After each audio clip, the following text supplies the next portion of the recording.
Maraming salamat nga pala po sa inyong mga panalangin at na-discharge na sa ospital ang ating Santo Papa, si Pope Francis.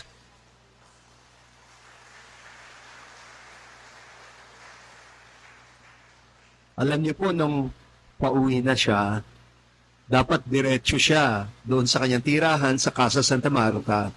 Pero nag-detour siya at nagpunta muna sa kanyang paboritong shrine, simbahan. Tatlo po ang pinakamahalagang mga simbahan sa Rome, ang Basilica ni San Pedro, ang Basilica ni San Pablo Apostol, at ang Basilica ng Mahal na Ina, Santa Maria Maggiore. Yun po ang favorite na simbahan na madalas dalawin ni Pope Francis kapag meron siyang marubdob na panalangin. Pero nag-detour siya at dumaan sa Santa Maria Maggiore upang mag-alay ng pasasalamat doon sa loob ng pinakamatandang shrine na dedicated sa mahal na ina sa buong simbahang Katolika sa buong daigdig. Alam niyo po ba, tayo dito sa Diocesan Shrine and Parish ng Concepcion ay sumulat po tayo doon sa Archpriest ng Santa Maria Maggiore upang maging isang sister church ng Santa Maria Maggiore. At ang ibig sabihin noon, kung tayo ay marirecognize na magkaroon ng spiritual affinity, bond of affinity with Santa Maria Maggiore, ang sino mang pumunta dito ay para na ring nag-pilgrimage sa Santa Maria Maggiore. Ang plenary indulgence na tatanggapin doon ay tatanggapin din dito at hindi lang during the Jubilee year, kundi in perpetuity. Ibig sabihin, panghabang buhay na pagkakabuklod ng konsepsyon sa paboritong simbahan ni Pope Francis. At ang good news ko po sa inyo, a few days ago, tinanggap ko ang sulat at kayo po ay i-declare na bilang sister church ng Santa Maria Maggiore.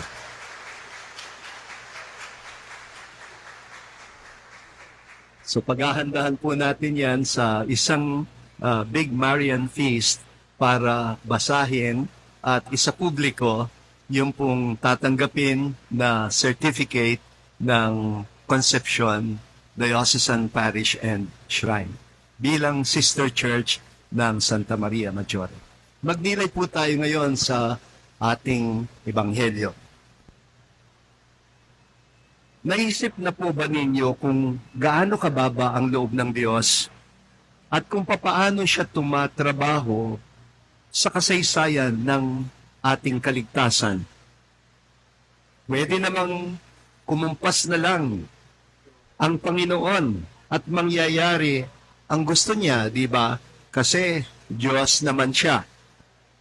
Pero bakit ba sa maraming beses sa kasaysayan, tumatawag pa siya ng mga tao na magiging katuwang niya sa gawain ng pagliligtas o pagtubos sa sanlibutan? Halimbawa, tinawag niya si Abraham, si Moises, si Propeta Samuel.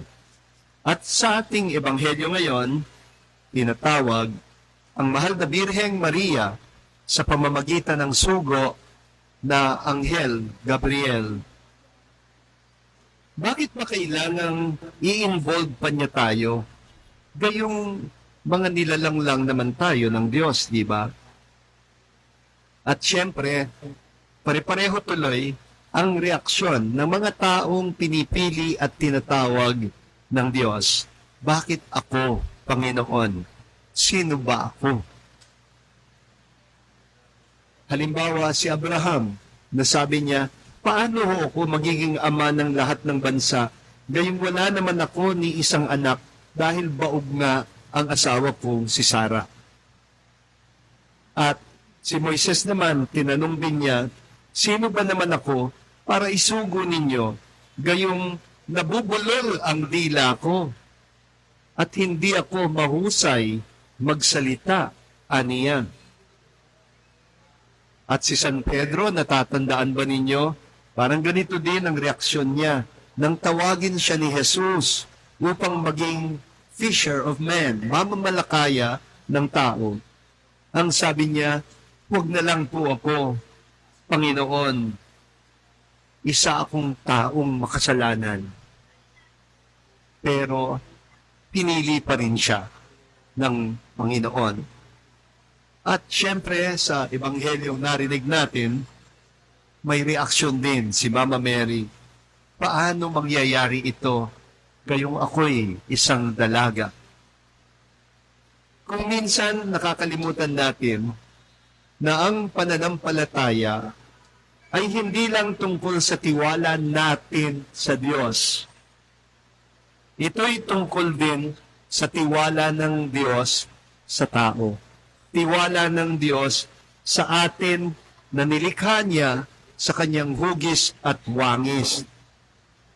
Kaya nga siguro, nasabi minsan ng manunulat ng Salmo, Salmo 8, at dati kinakanta natin yan, yung awit na kahanga-hanga.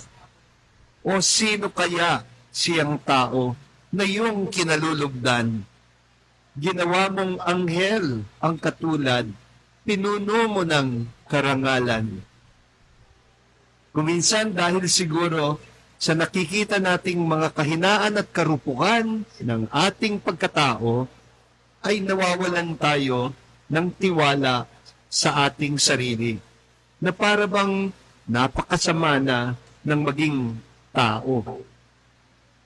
Kahit siya mismo, si San Pablo, nakiusap sa Diyos, minsan isang araw, kung pwede raw, para daw magawa niya talaga ang misyon na ibig ipagawa sa kanya, pwede daw bang alisin na lang ng Diyos ang kanyang mga kahinaan na tinatawag niyang tinik sa laman. Pero ang isinagot daw ng Diyos kay San Pablo, sapat na sa iyo ang biyaya ko. Dahil sa kahinaan lang nagiging ganap ang kapangyarihan. At kung kailan ako mahina, noon ako tunay na malakas. Baka kasi, kung manalig tayo sa sarili nating lakas, akala natin tayo na ang tagapagligtas ng mundo. Kaya, nasabi rin ni St. Paul sa ibang panulat niya, ang sabi niya, this treasure we possess in earthen vessel.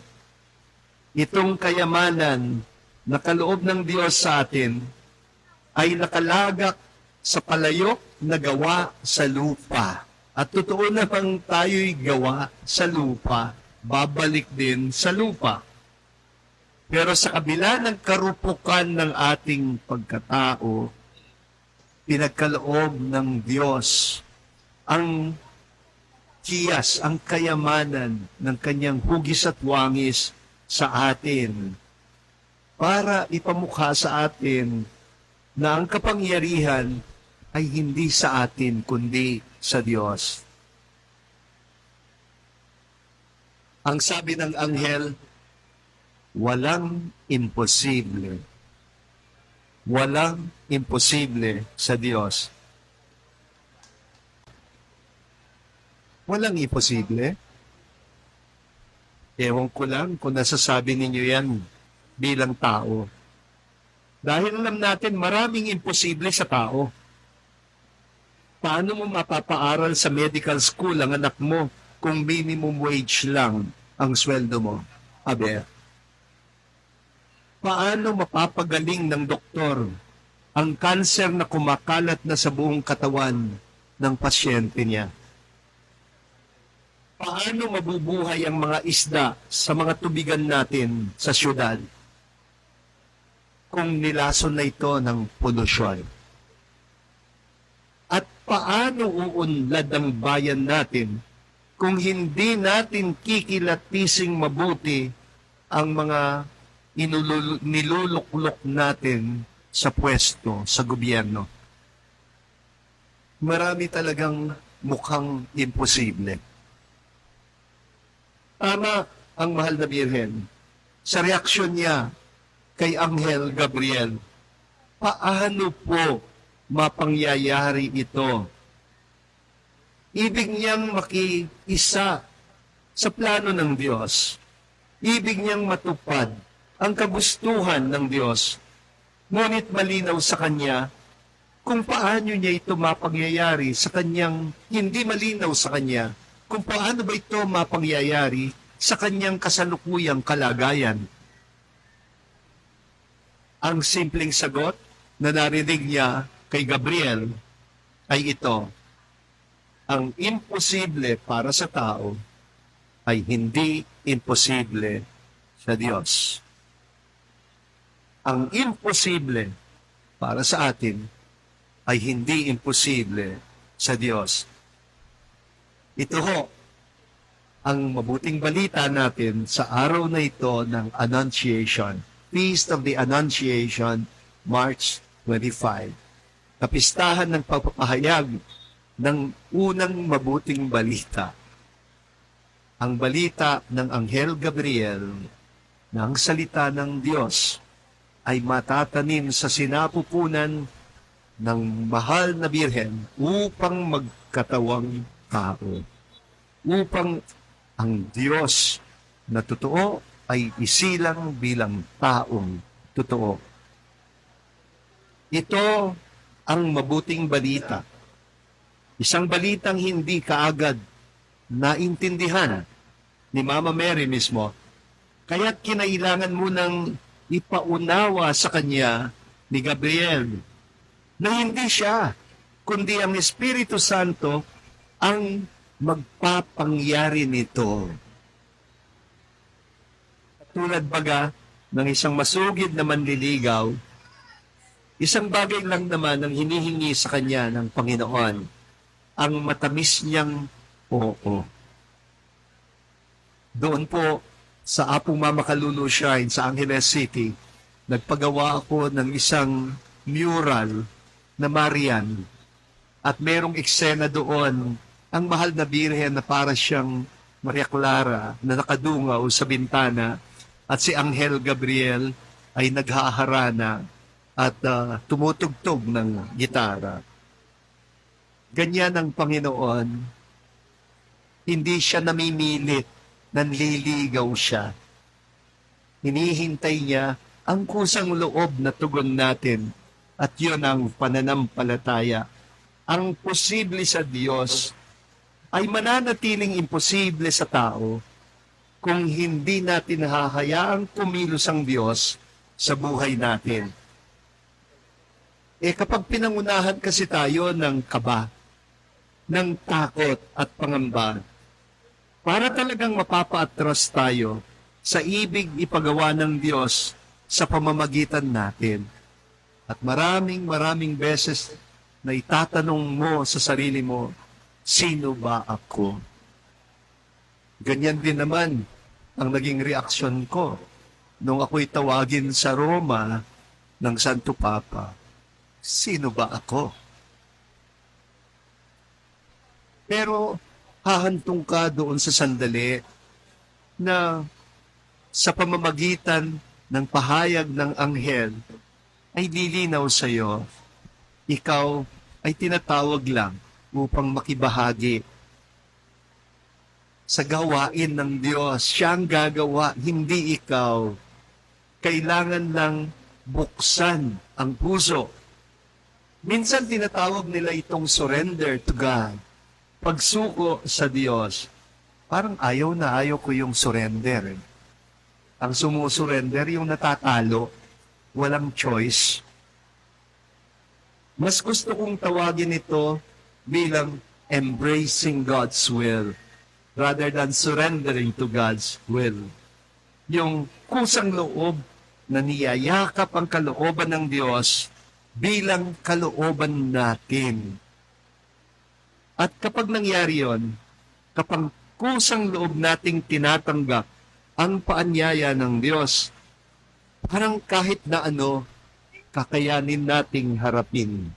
Sabi nga ng anghel, sa Diyos, walang imposible. Walang imposible sa Kanya kung tutugon tayo sa pakiusap niya, kung loloobin natin ang kalooban niya, kung hahayaan natin na kumilos ang Espiritu Santo sa pamamagitan ng ating mahinang pagkatakot. Sa huling linya po ng Ebanghelyo, sinabi ni San Lucas, at iniwan siya ng anghel. Parang hindi positive eh. Iniwan ka ng angel. Ano yon? Inabando na siya? Hindi. Kaya siya iniwan dahil mission accomplished. Dahil nakuha na ang oo, ang sagot ni Maria. Oo lang. Yun lang ang dapat nating isagot. Maraming milagro ang pwedeng mangyari, pati imposible, magagawang posible, kung handa tayong tumugon ng buong puso't kaluluwa sa paanyaya ng Diyos. Alipin ako ng Panginoon, wika ni Maria, mangyari nawa sa akin katulad ng sinabi mo. At nangyari nga. Kaya pala minsan, imbes na amen, ang sagot natin sa panalangin, tayong mga Pilipino, ay siya nawa. Ang amen ay sabihing mangyari nawa. Siya nawa. Ako po ay yumayakap sa pananagutan na iniaatang ninyo, Panginoon. Kahit alam kong kung ako lang, hindi ko kakayanin. Pero dahil sa inyong espiritu na ipagkakaloob, walang imposible. Sa araw na ito, itinatalaga ko bilang inyong obispo, si Father John bilang Angel Gabriel dito sa Concepcion Parish. Nawa, akayin niya kayo at sa pamamagitan ng pagpapahayag ng salita ng Diyos ay may palinaw niyang mabuti ang kalooban ng Diyos upang masungkit din niya ang matamis ninyong oo, upang kayo rin ay kusang loob na tumugon at yumakap sa kalooban ng Diyos bilang kalooban natin. At noon nyo matutuklasan na sa Diyos walang imposible.